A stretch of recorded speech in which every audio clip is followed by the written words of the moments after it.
Dear students, मैं शुभम गुप्ता आप सभी का ओजस एजुकेयर में स्वागत करता हूं। यहां पर मैं आप लोगों को 11th और 12th के फिजिक्स के लेक्चर प्रोवाइड करूंगा। साथ ही उनके जो न्यूमेरिकल्स होंगे उनके भी सॉल्यूशन मैं आपको दूंगा। ठीक है, तो 12th का मैंने सिलेबस डिस्कस कर दिया था।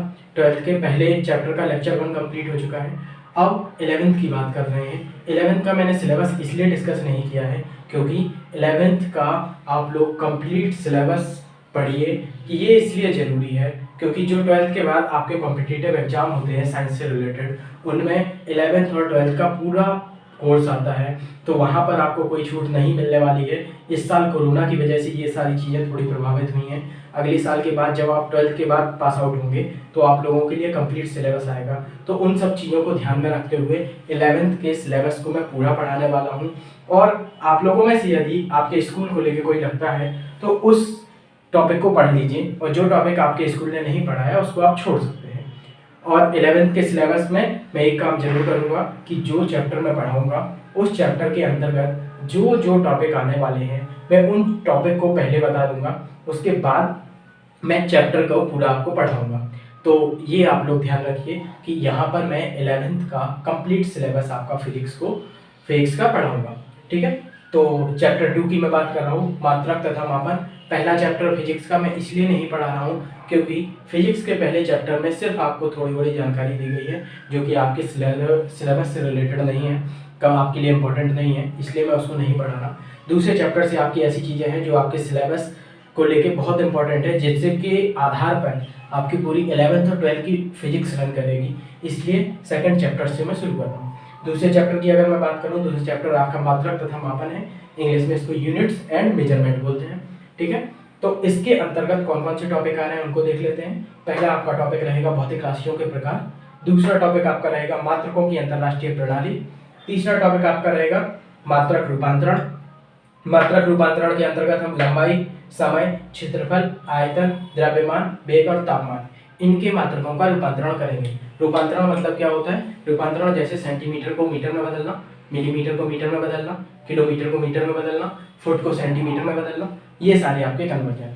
तापमान में जैसे होता है आपका डिग्री सेल्सियस को केल्विन में बदलना, डिग्री सेल्सियस को फ़ारेनहाइट में बदलना, ये सारे कन्वर्जन में आपको पढ़ाऊंगा।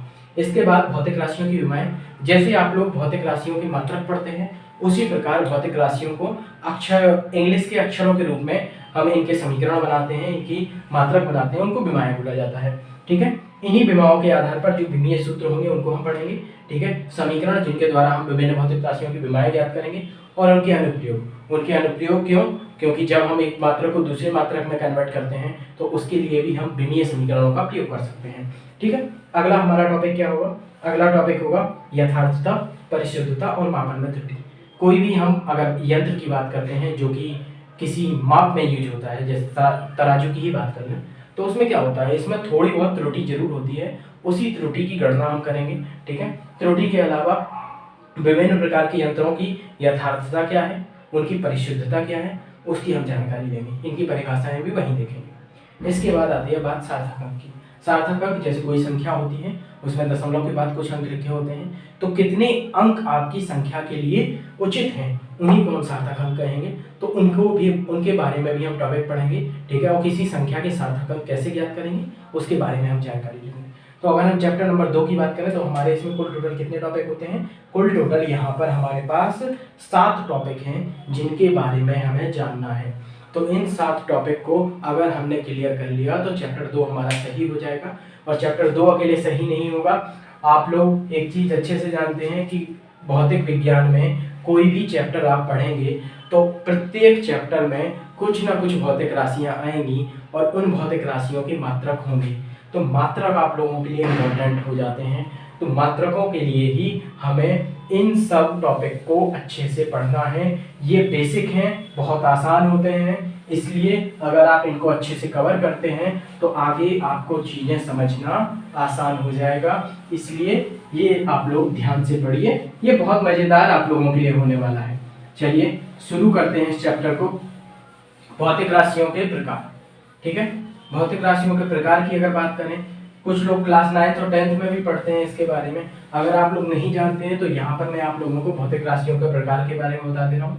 और हाँ, भौतिक राशियों के प्रकार आखिर कौन से आधार पर, क्योंकि आधार करने का, इनको वर्गीकृत करने का या बांटने का कोई तो आधार होना चाहिए, ठीक है। तो ये जो भौतिक राशियों के प्रकार हैं ये हैं उत्पत्ति के आधार पर, कि इनको उत्पन्न कैसे किया जाता है। तो इसके आधार पर भौतिक राशियां हमारी कितने प्रकार की हो जाएंगी, ये हमारी भौतिक राशियां दो प्रकार की होती हैं। कौन कौन सी, मूल राशियां और कौन सी राशि होती हैं, व्युत्पन्न राशियां। मूल राशियां और कौन सी राशियां, व्युत्पन्न राशियां। मूल राशियां कौन सी होती हैं, चलिए मूल राशियों की बात करते हैं। मूल राशियां कौन सी होती हैं, वे भौतिक राशियां, ध्यान से सुनिएगा, वे भौतिक राशियां जो अन्य भौतिक राशियों पर निर्भर नहीं करती, वे भौतिक राशियां जो अन्य भौतिक राशियों पर निर्भर नहीं करती अथवा इन्हें किन्हीं दूसरी भौतिक राशियों के द्वारा उत्पन्न नहीं किया जा सकता है, मूल राशियां कहलाती हैं। एक बार फिर से मैं आपको बता दे रहा हूँ, वे भौतिक राशियां जो किसी अन्य भौतिक राशियों पर निर्भर नहीं करती अथवा इन्हें किसी अन्य भौतिक राशियों द्वारा उत्पन्न नहीं किया जा सकता है, कौन सी राशि कहलाती हैं, मूल राशियां कहलाती हैं। और इन राशियों के मात्रकों को, इन राशियों को क्या कहा जाता है, मूल राशियां कहलाती हैं। और मूल राशियों के मात्रकों को क्या बोला जाता है, मूल राशियों के मात्रकों को क्या बोलते हैं, मूल मात्रक बोला जाता है। मूल राशियों के मात्रकों को क्या बोला जाता है, मूल मात्रक कहा जाता है। मूल राशियों के मात्रकों को मूल मात्रक कहा जाता है। इनकी संख्या कितनी होती है, कितनी मूल राशियों के बारे में आप लोग जानते हैं, हमारे पास मूल राशियों की संख्या कितनी है, 7। ये 7 मूल राशियां होंगी जिन्हें किसी अन्य भौतिक राशियों से उत्पन्न नहीं कर पाएंगे, और इन्हीं के द्वारा हम बाकी सभी राशियों के मात्रकों को ज्ञात करेंगे। इन्हीं भौतिक राशियों का सिर्फ हम उपयोग करेंगे और इनके द्वारा ही हम भौतिक विज्ञान में जितनी राशियां आएंगी उन सभी राशियों को हम, जो भी मात्रक होंगे वो इन्हीं राशियों के द्वारा हम ज्ञात करते हैं, ठीक है। तो सबसे पहले उन राशियों को देख लेते हैं कि मूल राशियों में आपकी कौन कौन सी राशि होने वाली है, ठीक है। तो मूल राशियों में सबसे पहली आपकी जो राशि होती है कौन सी होगी, लंबाई। लंबाई के बारे में आप लोग जानते हैं, ठीक है। दूसरी भौतिक राशि की बात करेंगे कि दूसरी भौतिक राशि आप लोगों की कौन सी होती है, कोई भी वस्तु होती है तो उसका क्या होता है, द्रव्यमान, ठीक है। पहली मूल राशि क्या हो गई, लंबाई। दूसरी मूल राशि क्या हो गई, द्रव्यमान। और तीसरी मूल राशि समय। चौथी मूल राशि की अगर हम बात करते हैं तो चौथी मूल राशि होती है तापमान। पांचवी मूल राशि की अगर बात करें तो पांचवी मूल राशि होती है वैद्युत धारा। छठवीं मूल राशि की बात करें तो छठवीं मूल राशि कौन सी होती है, छठवीं मूल राशि होती है ज्योति तीव्रता। छठवीं मूल राशि कौन सी है, ज्योति तीव्रता। और सातवीं मूल राशि की अगर हम बात करें तो सातवीं मूल राशि होती है क्या, पदार्थ की मात्रा। अब इन 7 मूल राशियों की अगर हम बात करते हैं तो 7 मूल राशियों में से हमें कौन सी भौतिक राशियां या कौन सी मूल राशियां फिजिक्स में ज़्यादा उपयोग आने वाली हैं, तो उनको हम बता दे रहे हैं। लंबाई, समय, द्रव्यमान। लंबाई, समय, द्रव्यमान। आपको पूरी फिजिक्स में ऐसा कोई चैप्टर नहीं मिलेगा जहां पे इन तीनों में से कम एक मूल राशि का उपयोग ना किया गया हो सकता है कि इन तीनों मूल राशियों का उपयोग किया गया हो, लेकिन कम से कम एक मूल राशि का उपयोग जरूर किया गया है।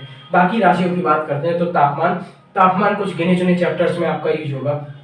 वैद्युत धारा, जो वैद्युत की आपके 12th की यूनिट्स आएंगी उनमें यूज होगी। ज्योति तीव्रता सिर्फ आपके प्रकाश के एक चैप्टर में यूज होगी। पदार्थ की मात्रा की अगर बात करें तो पदार्थ की मात्रा का जो मात्रक होता है मोल, ये आप लोगों का उपयोग होता है कहाँ पर, ये आप लोगों का मैक्सिमम उपयोग होता है केमिस्ट्री में। अधिकतम इसका केमिस्ट्री में ही उपयोग होता है, फिजिक्स में इसका ना के बराबर उपयोग है। तो मेन जो आप लोगों को राशियां कौन सी देखनी है, लंबाई, समय और द्रव्यमान। इनके मात्रक, इनकी विमाएं, ये सारी चीजें आपको बिल्कुल याद हो जानी चाहिए। इसको मैं बता दे रहा हूँ, ठीक है। ये भौतिक राशियां आप लोगों के लिए बहुत महत्वपूर्ण है। चलिए एक बार मैं फिर से डिस्कस कर दे रहा हूँ। मूल राशियों की बात करेंगे। भौतिक राशियां 2 प्रकार की थी, मूल राशियां और व्युत्पन्न राशियां। मूल राशियों के मात्रकों को क्या कहा जाता था, मूल मात्रक कहा जाता था। मूल राशियों की संख्या कितनी है, 7 है। 7 कौन कौन सी मूल राशियां हैं, लंबाई, समय, द्रव्यमान, तापमान, वैद्युत धारा, ज्योति तीव्रता और पदार्थ की मात्रा। ये 7 मूल राशि आप लोगों की हो चुकी हैं। अब व्युत्पन्न राशियों की बात करते हैं। व्युत्पन्न राशि क्या होती है, व्युत्पन्न राशि जैसे आपने यहाँ पढ़ा था, मूल राशियों को किसी अन्य भौतिक राशियों से उत्पन्न नहीं कर सकते। ऐसी व्युत्पन्न राशियों की एक सिंपल सी परिभाषा हो जाती है, वे भौतिक राशियाँ जिन्हें मूल राशियों की सहायता से उत्पन्न कर सकते हैं, कौन सी राशियाँ कहलाती हैं? व्युत्पन्न राशियाँ कहलाती हैं। व्युत्पन्न राशियों में दो राशियों के बारे में अभी हमें सिर्फ पढ़ना है। कौन कौन सी राशि पढ़नी है? इसकी हमें दो राशियाँ पढ़नी होती हैं। एक तो पढ़ते हैं कोण, जो कि आप लोगों ने मैथ्स में थोड़ा पढ़ा होगा, ठीक है। और दूसरा हमें पढ़ना है क्या? दूसरा हम पढ़ते हैं घन कोण। एक आप लोगों ने पढ़ रखा है कोण, और दूसरा क्या, कौन सी राशि होगी? घन कोण, ठीक है। तो ये आप लोगों की यहाँ पे भौतिक राशियों के प्रकार खत्म होते हैं। भौतिक राशियां कौन से आधार पर?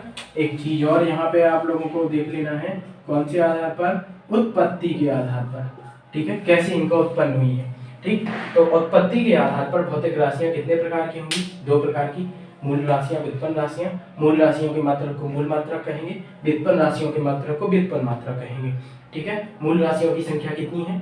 7 है। लंबाई, समय, द्रव्यमान, तापमान, वैद्युत धारा, ज्योति तीव्रता और पदार्थ की मात्रा। अभी मैंने राशियां बताई हैं, इनके मात्रकों के बारे में डिस्कस नहीं किया है। जैसे ही मैं मात्रकों की प्रणालियां पढ़ाऊंगा उस समय मैं इनके मात्रक के बारे में भी आपको बता दूंगा। लेकिन हाँ, व्युत्पन्न राशियों का हमें कहीं उपयोग नहीं करना है, तो इनके मात्रकों को अभी हम डिस्कस कर लेते हैं। कोण का मात्रक आप लोगों ने बचपन से दो मात्रक पढ़े हैं, एक तो डिग्री पढ़ा है लेकिन उसका उपयोग नहीं करते हैं। कौन से मात्रक का उपयोग करते हैं? रेडियन। कोण का कौन सा मात्रक उपयोग करेंगे? रेडियन। और घनकोण की बात करें तो इसमें बस थोड़ा सा चेंज होता है, इसका मात्रक क्या हो जाता है? स्टेरेडियन, ठीक है। कोण का मात्रक क्या होता है? रेडियन, और घनकोण का क्या मात्रक हो जाता है? स्टेरेडियन। ये आप लोगों के भौतिक राशियों के प्रकार खत्म हो चुके हैं। अब भौतिक राशियों के प्रकार के बाद अब मुझे आप लोगों को पढ़ाना है क्या? भौतिक राशियों के प्रकार के बाद अब मैं आप लोगों को पढ़ाने वाला हूँ मात्रकों की प्रणालियाँ, कि मात्रकों की कौन कौन सी प्रणाली हैं। क्यों ये प्रणाली हम इसलिए पढ़ा रहे हैं क्योंकि अलग अलग प्रणाली में आपके मात्रक अलग अलग हो जाएंगे भौतिक राशियों की, इसलिए आप लोगों को ये प्रणालियाँ पढ़ाई जा रही हैं। चलिए इस टॉपिक को शुरू करते हैं।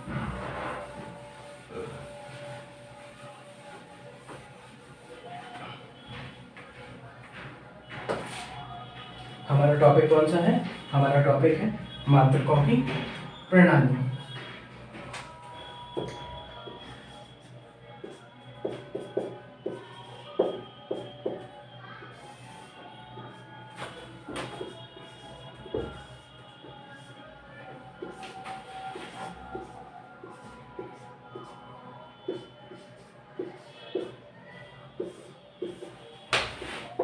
अब मात्रकों की प्रणाली की बात करेंगे तो मैंने पहले ही आप लोगों को बोल रखा है कि मात्रकों में हमारे पास 3 इंपॉर्टेंट भौतिक राशियां हैं जिनके बारे में आप लोगों को पढ़ना है, ठीक है। उन भौतिक राशियों के बारे में अगर आप लोगों ने पढ़ लिया, ठीक है, तो फिर आप लोगों को ज़्यादा कुछ जानने की ज़रूरत नहीं है। उनके साथ ही आप लोगों की चीज़ें क्लियर हो जाएंगी। इसीलिए वो 3 इंपॉर्टेंट भौतिक राशियों के लिए ये 3 प्रणाली जो आप लोग पढ़ने जा रहे हैं, ठीक है, उनके बारे में देखते हैं। फिर हम लोग अंतरराष्ट्रीय प्रणाली पढ़ेंगे जिसमें 7 मूल राशियों के मात्रा की चर्चा करेंगे। पहली प्रणाली जो आप लोगों को पढ़नी है वो कौन सी प्रणाली होती है? MKS प्रणाली। MKS प्रणाली होती है। दूसरी आपकी कौन सी होती है? CGS प्रणाली। एक MKS प्रणाली हो गई, ठीक है, दूसरी आपकी CGS प्रणाली हो गई, ठीक। तीसरी कौन सी प्रणाली की हमें बात करनी है?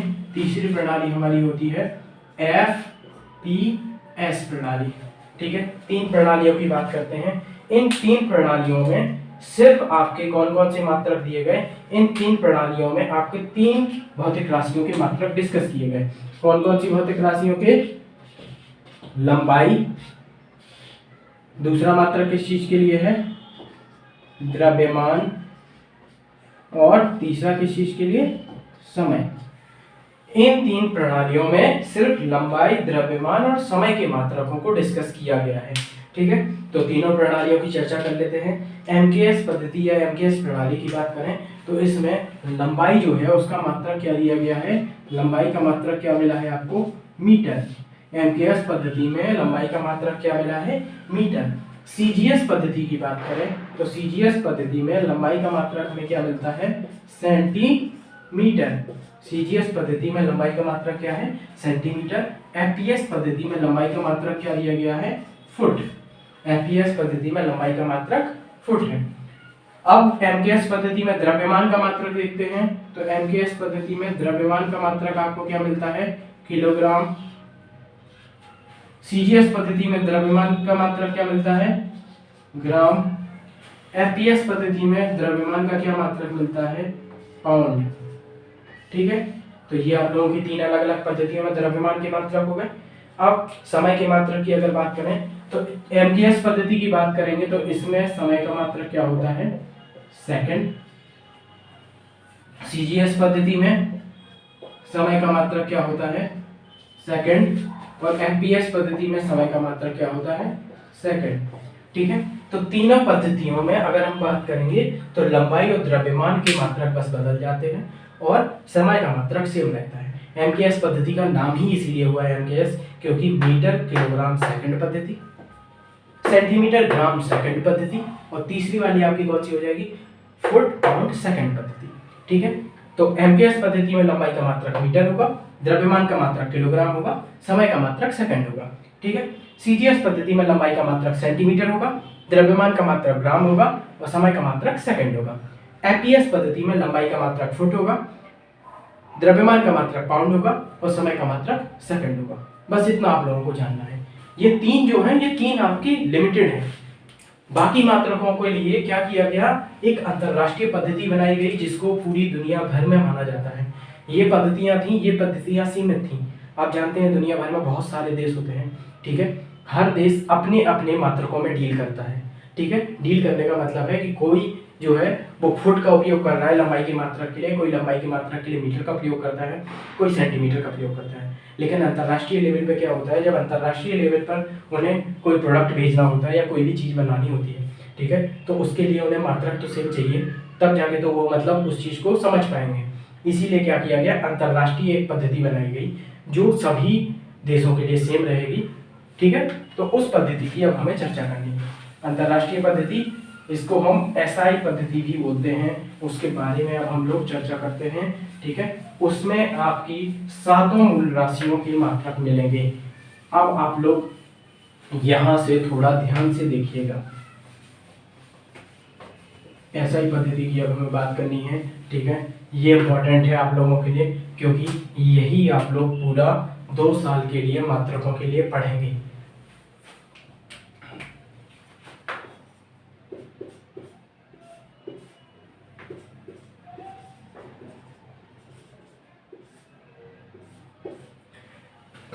एसआई पद्धति की चलिए बात करते हैं।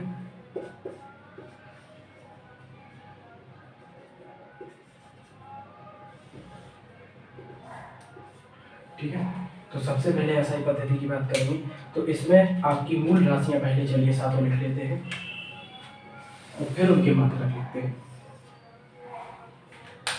इस साइड हम क्या लिखेंगे? कौन सी राशियां लिखनी है हमें? मूल राशियां। और दूसरी साइड हमें क्या लिखना है? उनके कौन सी मात्रक होते हैं? मूल मात्रक। ठीक है, तो अब मूल राशियां पहले लिखते हैं, उसके बाद मूल मात्रक लिखेंगे। 7 मूल राशियां हैं हमारे पास, हम एक एक करके लिखते हैं। सबसे पहले हमने कौन सी मूल राशि लिखी थी? लंबाई। दूसरी कौन सी हमने लिखी थी? द्रव्यमान। तीसरी मूल राशि हमारी कौन सी थी? समय। चौथी मूल राशि कौन सी थी? वैद्युत धारा। 5वीं मूल राशि कौन सी थी? 5वीं थी आपकी तापमान। क्रम थोड़ा बहुत इधर उधर हो सकता है, उसकी आप चिंता मत करिए। मूल राशि हम पूरी लिखेंगे और उनके मात्रक पूरे लिखेंगे। ठीक है, तापमान के बाद आपकी कौन सी आई थी मूल राशि? इधर ज्योति तीव्रता। और 7वां आपकी मूल राशि कौन सी थी? पदार्थ की मात्रा। ठीक है, चलिए अब इनके मात्रकों को डिस्कस करते हैं। लंबाई जो है ये एमकेएस से मिलती जुलती है, या एमकेएस का विस्तृत वर्जन आप समझ सकते हैं इसको। लंबाई का मात्रक क्या होगा जाएगा मीटर, द्रव्यमान का मात्रक क्या हो जाएगा किलोग्राम, समय का मात्रक आप यहाँ पे क्या लिखेंगे सेकंड, ठीक है। अब आप लोगों को मात्रक थोड़े यहाँ पे देखने हैं। वैद्युत धारा का मात्रक क्या होता है, कुछ लोग जानते हैं बाकी लोग भी नहीं जानते, देख लीजिए यहाँ पर। वैद्युत धारा का मात्रक होता है एम्पियर, ठीक है। तापमान का मात्रक आप जानते हैं डिग्री सेल्सियस, लेकिन एसआई पद्धति में इसका मात्रक डिग्री सेल्सियस नहीं होता है, क्या होता है केल्विन। इसके बारे में भी जानकारी देंगे जब तापमान से रिलेटेड चैप्टर पढ़ेंगे, केल्विन, ठीक है। और ज्योति तीव्रता का मात्रक क्या होता है कैंडेला, बहुत कम जगह यूज होगा ये। और पदार्थ की मात्रा का मात्रक मोल, ठीक है। ये 7 मूल राशियां होंगी और एसआई पद्धति में उनके मात्रक होंगे। मूल राशियां कौन कौन सी थी, लंबाई का मात्रक मीटर, द्रव्यमान का मात्रक किलोग्राम, समय का मात्रक सेकंड, वैद्युत धारा का मात्रक क्या होता था एम्पियर, तापमान का मात्रक केल्विन, ज्योति तीव्रता का मात्रक कैंडेला, और पदार्थ की मात्रा का मात्रक मोल, ठीक है। तो मात्रक हो गए, ठीक है। मूल राशियां हो गई, व्युत्पन्न राशियां हो गई, ठीक है। मात्रकों की प्रणाली कौन कौन सी पढ़ ली है आपने, एमकेएस पद्धति पढ़ ली, सीजीएस पद्धति पढ़ ली, एफटीएस पद्धति पढ़ ली, और कौन सी पद्धति लास्ट में आई थी एसआई। सबसे इंपॉर्टेंट कौन सी पद्धति है आप लोगों के लिए, एसआई पद्धति। इसमें जो राशियों के मात्रक हैं वो अगर आप याद करते हैं तो फिजिक्स के लिए आप लोगों को आसानी हो जाएगी। और भी कई राशियों के मात्रक बनाने में, जैसे बल का मात्रक हो गया, आपका ऊर्जा का मात्रक हो गया, आवेग का मात्रक हो गया, संवेग का मात्रक हो गया, और भी आपके गैस नियतांक का मात्रक हो गया। जितने भी मात्रक होंगे वो इन्हीं सबसे मिलके बनेंगे। तो इसलिए इन राशियों के मात्रकों का जानना आपके लिए बहुत जरूरी है, ठीक है। इनको आप याद कर लीजिए, ये आप लोगों के लिए बहुत फायदेमंद होने वाला है, ठीक। चलिए अगला एक महत्वपूर्ण टॉपिक जिसको हम डिस्कस करने जा रहे हैं वो है यूनिट कन्वर्जन, मात्रक रूपांतरण। आप लोग बचपन में जानते हैं, थोड़ा बहुत कन्वर्जन पढ़े होंगे, ठीक है, ज़्यादा नहीं पढ़े होंगे। तो उसी को अब हमें विस्तृत रूप में पढ़ना है, ठीक है। उसको कैसे हम कन्वर्ट करेंगे, ठीक है, और उनकी क्यों आवश्यकता हमें पढ़ने वाली है, ठीक। तो उसी को अब हम डिस्कस करेंगे। उसकी आवश्यकता अगर मैं बोलूँ तो इसलिए पड़ती है क्योंकि जब भी आप न्यूमेरिकल करते हैं यानी आंकिक प्रश्न करते हैं फिजिक्स में, ठीक है, तो आप कोशिश हमेशा करना कि कोई भी मात्रक दिया हो उसको कौन से मात्रक में बदल लेना, एसआई मात्रक में। जैसे मान लीजिए आपको लंबाई दी गई है सेंटीमीटर में, तो आप कौन से मात्रक में बदल देंगे, मीटर में। क्यों, क्योंकि इससे आप लोगों के लिए जो गणना होगी वो आसान हो जाएगी, ठीक है। इससे जब आपका फाइनल आंसर आएगा वो सही रहेगा। यदि आप मात्रक नहीं बदलते हैं, लंबाई को आपने मीटर में प्रयोग कर लिया, ठीक है, समय को आपने मिनट में प्रयोग कर लिया, तो बाद में जो आपका उत्तर बनेगा वो आपके लिए प्रॉब्लम क्रिएट कर सकता है। क्यों, क्योंकि जैसे बात करें वेग सामान्यतः मीटर प्रति सेकंड में पूछा जाता है। अब आपको लंबाई जो दे दी वो किलोमीटर में दे दी और समय घंटे में दे दिया। यहाँ से अगर आप वेग निकालेंगे तो वेग क्या होगा, दूरी बटे समय, ठीक है, और किस में निकलेगा, किलोमीटर प्रति घंटे में, ठीक। और आपको किस में पूछा गया है, मीटर प्रति सेकंड में। तो यही सारी चीज़ें बस आप लोगों के लिए प्रॉब्लम क्रिएट करेंगी। इसीलिए यूनिट कन्वर्जन आप पढ़ देंगे तो आप लोगों को पूरी मदद हो जाएगी। जो आपको फिजिक्स में न्यूमेरिकल्स कठिन लगते हैं वो आप लोगों को उतनी कठिन नहीं लगेंगे, ठीक है। और यूनिट कन्वर्जन आप लोगों के लिए उतना कठिन नहीं है। मैं आपको यहाँ पर पढ़ा दूंगा ना, तो उसके बाद आपको चीज़ें इतनी आसान हो जाएंगी कि आप लोगों को नहीं लगेगा कि आप लोग कहीं से प्रॉब्लम फेस कर रहे हैं। हाँ, एक चीज़ और फिर से आपको बोलनी है, आप लोग जो भी वीडियो देखते हैं, ठीक है, उसमें टेलीग्राम चैनल आप नहीं ज्वाइन कर रहे हैं, कोई बात नहीं। जिनको यहाँ सिर्फ लेक्चर देखने के लिए आना है, ठीक है, आप लेक्चर देखिए, बाद में आप 0 हो जाएंगे, मेरा वादा है। अगर आपको कुछ सही गेन करना है तो आप टेलीग्राम चैनल जरूर ज्वाइन कीजिए। क्यों, क्योंकि उस पर इन सभी लेक्चर्स के हैंड रिटन नोट्स मिल जाएंगे और जो भी आपके आंकिक प्रश्न होंगे उनके सॉल्यूशन भी मिल जाएंगे और आपके डाउट जो भी होंगे उनको वहाँ क्लियर कर दिया जाएगा। अगर आप नहीं ज्वाइन करते हैं तो ये आपकी इच्छा है, ठीक है, लेकिन ये आप लोगों के लिए 0 रिजल्ट देके जाएगा, इतना आप भरोसा रखिए। चलिए अब क्या डिस्कस करना था हमें, मात्रक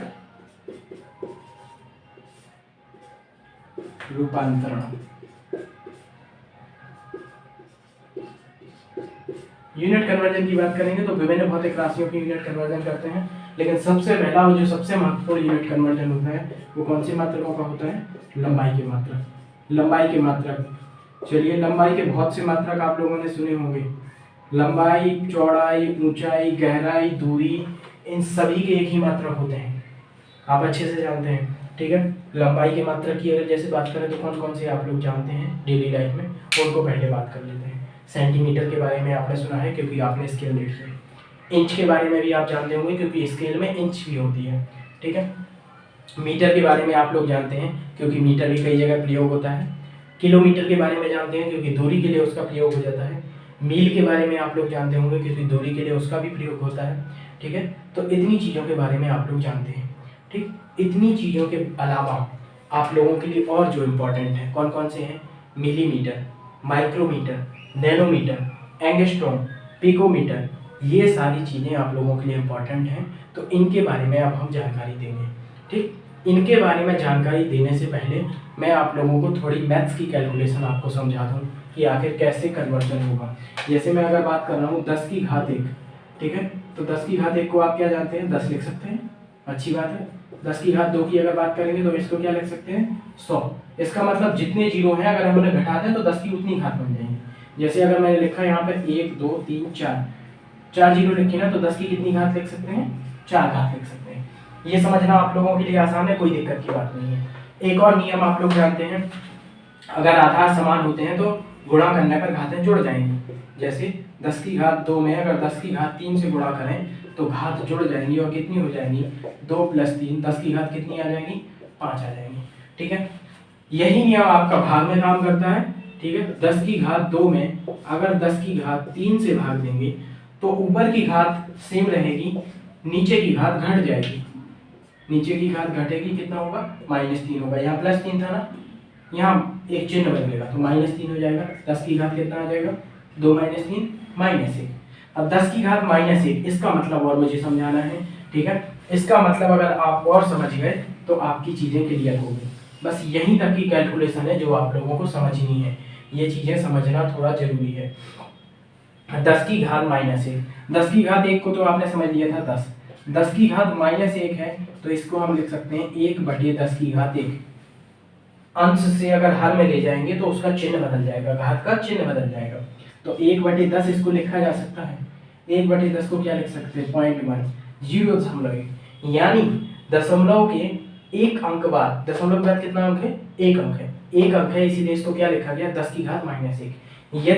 यदि यहीं पे मैं बोल दूं 0.01, दशमलव के बाद कितने अंक आ चुके हैं, 2 अंक आ चुके हैं, 2 अंक आ चुके हैं तो 10 की घात कितना आ जाएगा, -2। अगर मैं लिखूं 0.001 तो 10 की घात कितना आ जाएगा, -3 आ जाएगा। ये आप लोगों की स्ट्रेटजी है। ठीक है, इसको अगर आप समझ लेंगे तो 10 की घातों में ही हम डील कर पाते हैं। क्यों डील कर पाते हैं, क्योंकि अभी तो आप लोग जब कैलकुलेशन करते थे तो 50 गुणा में आता था, 100 गुणा में आता था। ठीक है, कभी कभी 1000 हो जाता था अधिकतम। अब जब गुणा करेंगे आप लोग तो 10 की घात कहीं 15 आ रहा है, कहीं 12 आ रहा है, कहीं 18 आ रहा है। तो अगर इनको आप जीरो में कन्वर्ट करेंगे तो ये आप लोगों की ना तो लिखना आसान पड़ेगा, कैलकुलेशन आपकी लेंथी हो जाएगी, इसके साथ आपकी गलती करने के चांसेस भी बढ़ जाएंगे। इसीलिए आगे जो कैलकुलेशंस आपकी अधिकतर होती हैं वो कौन से होती हैं, 10 की घातों के रूप में होती हैं। तो इसीलिए आपका समझना जरूरी है।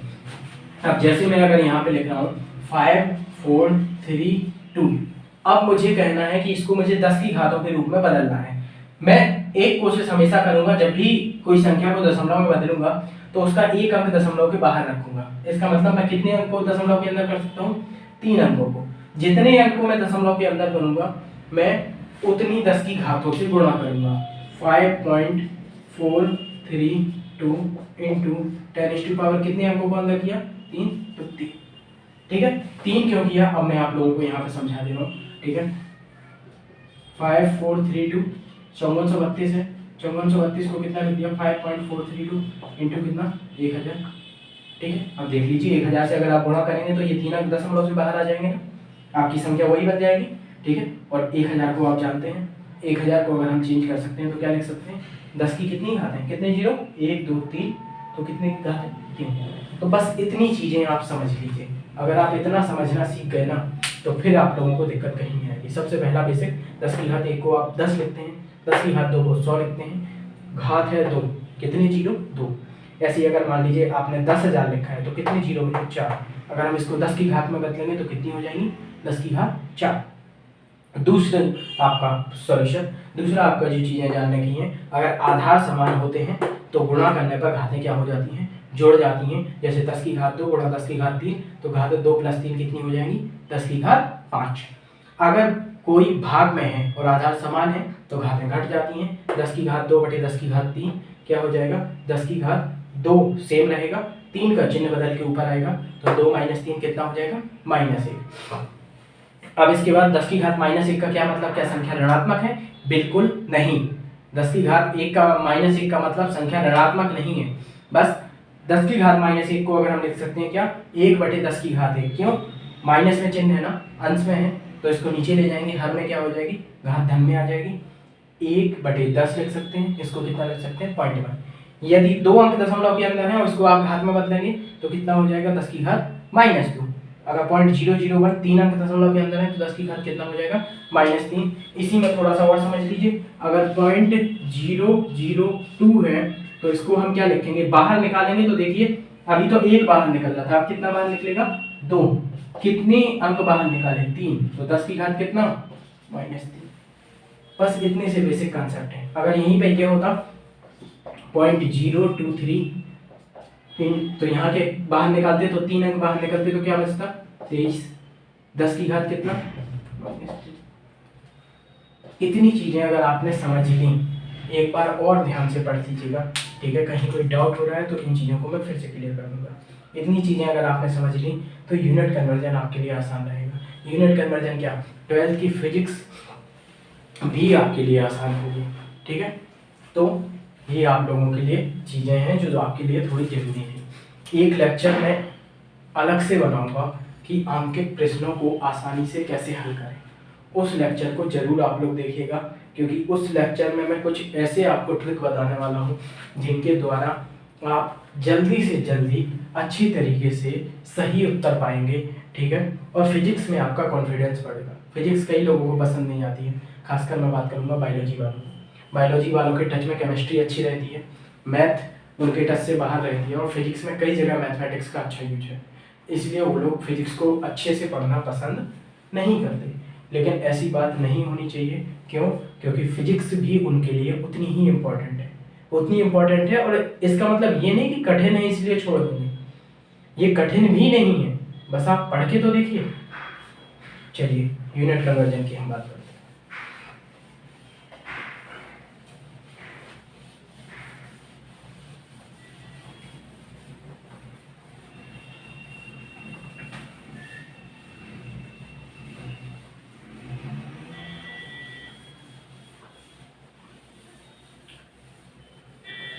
इस लेक्चर में मैं लंबाई के साथ साथ जो आपके तापमान है और भी जैसे यूनिट कन्वर्जन है, कोशिश करूंगा कि उन्हें भी कवर कर दूं, ठीक है। तो लंबाई की अगर मात्रा की बात करें तो नाभिकीय दूरियों की अगर बात करते हैं तो वहाँ एक मात्रक आता है फर्मी, 1 F आता है फर्मी के लिए और M आता है मीटर के लिए। 1 FM बराबर 10 की घात कितना, -15 क्या मीटर, या स्मॉल, ठीक। अब इसके बाद आता है एक क्या, पिकोमीटर। पिकोमीटर की बात करेंगे तो पिको के लिए क्या आना चाहिए, स्मॉल p, मीटर के लिए m। तो कितना आता है इसका, 10 की घात -12 मीटर, मात्रक वही रहेगा।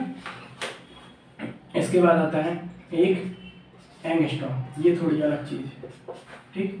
एंगस्ट्रॉम की अगर बात करेंगे तो एक एंगस्ट्रॉम कितना होता है, 10 की घात -10 मीटर, ठीक है। फिर एक आता है क्या, nano metre, 1 small n, nano के लिए स्मॉल n होता है, मीटर के लिए m हो जाएगा, 10 की घात -9 मीटर। फिर क्या आता है, 1 माइक्रोमीटर। माइक्रोमीटर की बात करेंगे तो 1 म्यू एम कितना हो जाएगा, 10⁻⁻6 मीटर। इसके बाद क्या आता है, 1 मिलीमीटर। मिलीमीटर की बात करेंगे तो 1 स्मॉल एम कितना आएगा, 10⁻³ मीटर। एक क्या आता है जो आप लोग अच्छे से जानते हैं, सेंटीमीटर। सेंटीमीटर कितना होता है, 1 cm कितना हो जाएगा, 10⁻² मीटर। इसके अलावा कुछ चीज़ें और बस लिखनी है मुझे। सेंटीमीटर तक आप लोगों का हो गया, थोड़ा सा बस बचा है, ठीक है, उसको और लिख लेते हैं। 1 डेसीमीटर बराबर 1 स्मॉल डी एम, इसकी वैल्यू होती है 10⁻⁻1 मीटर। ये मात्रक तो लंबाई के वो मात्रक हो गए जो कि मीटर से छोटे मात्रक है। 1 मीटर मतलब इन मात्रकों से बढ़ा रहेगा हमेशा, ठीक है। तो ये मीटर से जो छोटे मात्रक हैं उनको हमने डिस्कस कर लिया।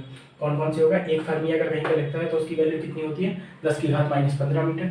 एक पिकोमीटर की बात करें तो 10⁻⁻12 मीटर। एक एंगस्ट्रॉम की बात करें तो 10⁻⁻10 मीटर। एक नैनोमीटर कितना होता है, 10⁻⁹ मीटर।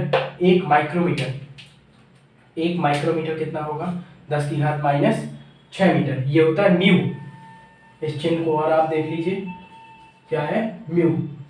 इसके बारे में आप जान लीजिए, ये आप लोगों के लिए जरूरी है, ठीक। एक माइक्रोमीटर के बाद एक क्या आ गया, 1 मिलीमीटर। 1 mm कितना होता है, 10⁻³ मीटर, ठीक है। एक सेंटीमीटर आएगा 1 cm, 10⁻² मीटर। एक डेसीमीटर 1 स्मॉल dm कितना आ जाएगा, 10⁻⁻1 मीटर। अब थोड़ा सा डिस्कस करते हैं इससे बड़े मात्रा, कौन से, मीटर से बड़े मात्रा। मीटर से बड़ा मात्रक की अगर मैं बात करूं तो कौन से मात्रक आप लोगों को पढ़ने हैं। मीटर से बड़ा मात्रक एक आपको मिलता है क्या, 1 डेकामीटर। डेकामीटर 1 कौन सा डीएम, कैपिटल डीएम कितना, 10 की घात कितना मीटर, 1 मीटर, ठीक। अब एक कौन सा आता है, हेक्टोमीटर। क्या आएगा, 1 कैपिटल H M कितना आएगा, 10⁻² मीटर। अब आप लोग जो एक मात्रक जानते हैं उसकी बात करेंगे, 1 किलोमीटर 1 km कितना होता है, 1000 मीटर जानते हैं, तो कितना लिखेंगे, 10⁻³ मीटर, ठीक है। और किलोमीटर के बाद अब आप लोगों के लिए जो यूनिट है वो कौन सी है, 1 मील। 1 मील कितना होता है, ये आप लोगों के लिए थोड़ा जानना जरूरी है, 1.6 किलोमीटर। और कितना होता है, ये होता है आपका 1600 मीटर, ठीक है। इसके अलावा आप लोगों को क्या जानना है, इसके अलावा आप लोगों को 1-2 मात्रक और जानने हैं, उनको और थोड़ा सा डिस्कस कर लेते हैं। वो इसलिए ज़रूरी है क्योंकि वो आप लोग कंफर्म कर लेंगे, उसके बाद लंबाई के मात्रक खत्म हो जाएंगे। मात्रक अभी आप लोगों को ज़्यादा लग रहे होंगे, लेकिन जब एक बार सीख लेंगे तो यही सारे मात्रक जब आप लोग आगे तैयारी करते हैं, जैसे कि SSC की हो गई या फिर कोई भी अदर एग्जाम्स की तैयारी करते हैं ना, तो वहाँ पर आप लोगों को ये आसान होता है। वहाँ पर ये चीज़ें आपको याद नहीं करनी पड़ेंगी, ये आपके बेसिक्स की तरह तैयार हो जाएंगे जो आप कभी नहीं भूल पाएंगे, ठीक है। तो अगला मात्रक जो आप लोगों को तैयार करना है और जिसके बारे में आप जानते हैं, क्या, इंच। हाँ, 1 इंच बराबर 2.54 सेंटीमीटर। और एक मात्रक और पढ़ना है आप लोगों को, 1 फुट। 1 फुट बराबर कितना होता है, 12 इंच, ठीक है। ये आप लोगों को पढ़ना है। इतने कन्वर्जन अगर आपके तैयार हो जाते हैं तो लंबाई या दूरी या आपके जो गहराई ऊंचाई जो भी है उन सब के मात्रक आपके तैयार हो चुके हैं। तो चलिए एक बार फिर से मैंने देख लेते हैं। लंबाई का पहला मात्रक क्या देखे थे, फर्मी 1 FM बराबर 10 की घात माइनस 15 मीटर, 1 पिकोमीटर 1 PM बराबर 10 की घात माइनस 12 मीटर, 1 एंगस्ट्रॉम बराबर 10 की घात माइनस 10 मीटर, 1 नैनोमीटर बराबर 10 की घात माइनस 9 मीटर, 1 माइक्रोमीटर बराबर 10 की घात माइनस 6 मीटर, 1 मिलीमीटर बराबर 10 की घात माइनस 3 मीटर, 1 सेंटीमीटर बराबर 10 की घात माइनस 2 मीटर, 1 डेसीमीटर बराबर 10 की घात माइनस 1 मीटर। अब मीटर से बड़े वाले मात्रक जो होंगे वो कौन से होंगे, 1 डेकामीटर 10 की घात 1 मीटर, 1 हेक्टोमीटर 10 की घात 2 मीटर, 1 किलोमीटर 10 की घात 3 मीटर, 1 मील 1.6 किलोमीटर और जो बराबर होगी 1600 मीटर के बराबर, 1 इंच में 2.54 सेंटीमीटर होगा और 1 फुट में 12 इंच होगा। और जो 3 पद्धतियाँ थी उनमें भी आपने लंबाई के कौन कौन से मात्रक पढ़े थे, एक तो मीटर पढ़ा था, 1 सेंटीमीटर पढ़ा था और 1 फुट पढ़ा था। उन तीनों मात्रकों के बारे में हम डिस्कस कर चुके हैं। तो लंबाई की मात्रक आप लोगों ने पढ़ दी। यहीं पे मैं इस चैप्टर को, इस लेक्चर को यहाँ पे मैं विराम दे रहा हूँ, ठीक है। अगले लेक्चर में फिर आप लोगों को जो आगे की यूनिट कन्वर्जन है और जो आपकी मापन में त्रुटि वगैरह है उनको डिस्कस करेंगे, ठीक है। धन्यवाद।